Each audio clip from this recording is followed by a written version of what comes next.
Okay everyone, welcome back again into Foxtecc, and in today's video we're going to talk about something that can be quite frustrating, and that is how to prevent your iPad from turning off when you don't want it to.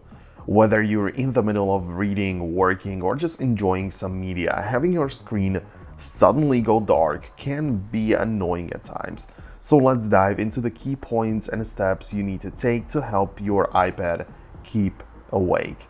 First and foremost, it's important to ensure your iPad doesn't discharge to 0%. This might sound obvious, but it's crucial to remember that if your iPad runs out of battery, it will turn off no matter what settings you have configured. Always keep an eye out for your battery level and charge it regularly to avoid, of course, this obvious issue.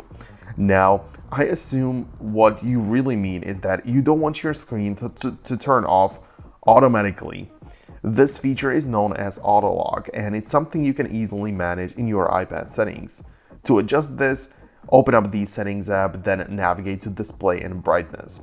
And here, you'll find the Autolock section. Inside the Autolock setting, you can choose from multiple options for how long your iPad should stay awake without activity. It's worth noting that these options differ from those available on the iPhone. Since the iPad has a larger screen, you might use it differently than your iPhone. For instance, on the iPhone, the maximum auto lock time is around 5 minutes. On the iPad, you can extend this up to 15 minutes. One option you might consider is setting the auto lock to never.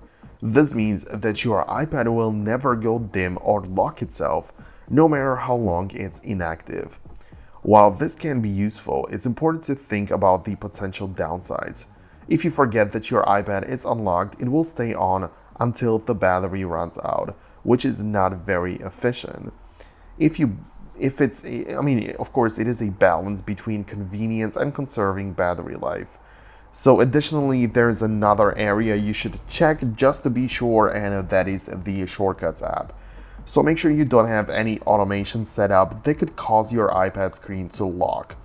Automations in Shortcuts can be based on a variety of triggers like the time of day, battery status, or other conditions.